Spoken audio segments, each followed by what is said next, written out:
or six-pack ab videos bullshit? I'm gonna find out. YouTube is full of viral videos with tens, if not hundreds of millions of views, promising a quick method to a shredded body. Seriously, look at some of these. Get abs in 2 weeks.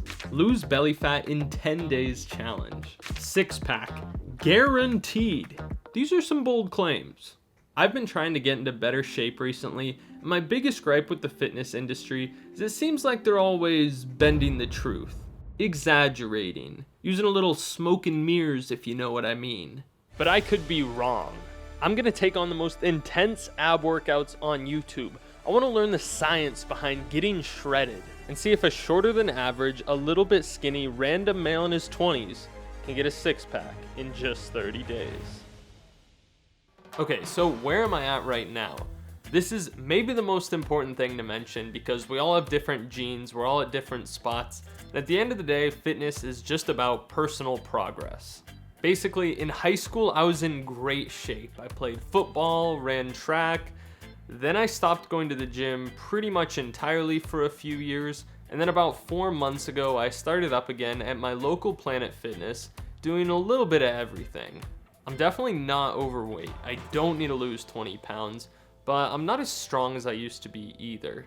I've got a little roundness to my stomach, a little fat, but you can tell my abs are there. They just need some help. Objectively, I would argue that I'm at a good starting point. So if there's even a kernel of truth to these videos, I should be shredding cheese on my abs within a month. Alright, it's day 1. I found maybe the most watched ab workout in all of existence, a YouTube video by Chloe Ting with 540 million views. How hard could it be? It turns out kinda hard. The workout covers a variety of 30-second ab exercises with short rests in between, and for the first few days, it was a good challenge. Although I was technically able to complete the entire workout without failing, there were certain exercises like bicycle crunches, which I kinda cheated on. I'm gonna have a six-pack in 30 days, or I'm gonna die trying. Ah! Ah! Oh! Eh! I spent the first week absolutely obliterating my abs, and I could tell I was getting stronger, but I wasn't getting the body I wanted. Before starting this challenge, I did some research and learned that getting a six-pack is actually pretty simple. Not necessarily easy, but simple. The first step is to strengthen your abdominal muscles. This is pretty intuitive because if your muscles get stronger, they should get bigger and therefore more visible. The second step is to lower your body fat percentage. The reason being, it doesn't matter how muscular you are underneath if there's a layer of fat covering it all up. So going into week 2, I decided to ramp things up. Okay, so it's been a week now and things are going really good. I've been doing a little bit of research and I found someone saying there are only 2 exercises I need to be doing for six-pack abs. And those are a weighted loaded crunch and leg raises. So I'm gonna be adding those to my gym routine on top of my regular workouts, on top of these ab workouts. On top of that, I'm gonna be adding cardio as well. So every workout, I'm gonna finish with 30 minutes of cardio. This is about to get a lot harder. The exercises for week 2 felt a lot more like a traditional lift, and adding them on top of Chloe's workout was brutal. These were suggested by YouTuber Jeff Nippard, who also suggested the 30 minutes of cardio, while not required, could be helpful. At the beginning of this challenge, I took some measurements and calculated my body fat percentage, and while I didn't have that high of hopes, I was super curious to see how much fat I could burn with the addition of cardio. I hovered around 135 beats per minute for every session, keeping me in my fat burning zone, which was a little difficult to maintain after a workout, but by no means impossible.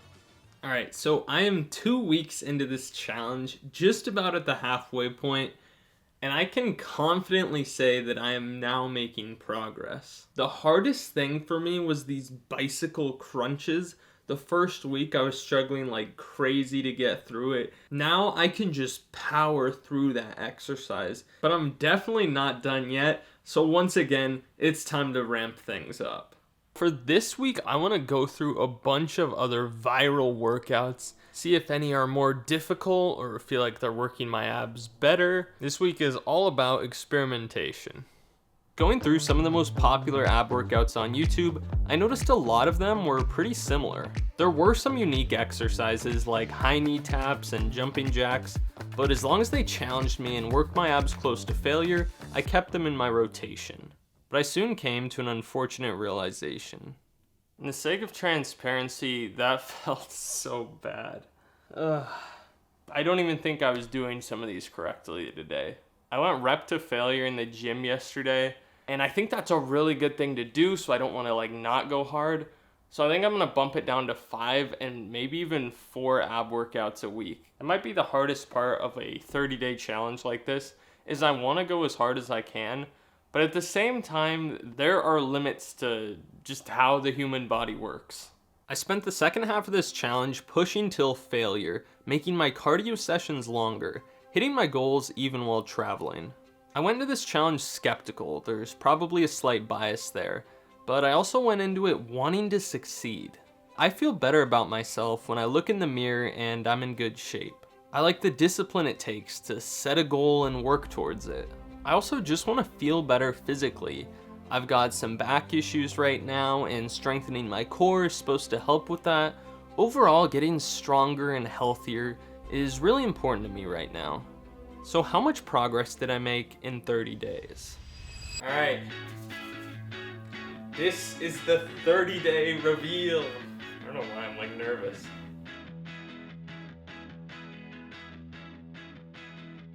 This is where I ended up.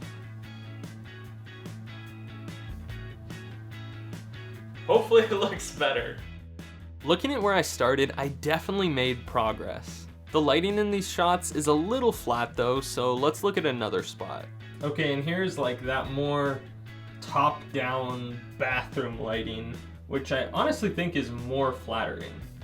As I mentioned earlier, I tracked my body fat percentage throughout this challenge, and the results were super interesting. Take this all with a grain of salt because I used an $8 pair of calipers from Amazon, but I tried the US Navy body fat calculator, did a 1-point skin fold test, a 3-point skin fold test, and averaging those values, I went from around 11.2% body fat to 10.2% body fat. So a small improvement there. I'm happy with the results, although I think 60 or maybe 90 days would have been a more realistic timeline to get a true definitive six-pack.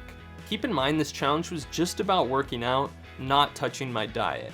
I did try to eat a little less junk food and consumed more protein to help with muscle growth, but that was it. The idea that a 10-minute ab workout alone is enough to get someone shredded in a couple weeks is pretty bold, but you know what? If it gets millions of people started, I'm all for it.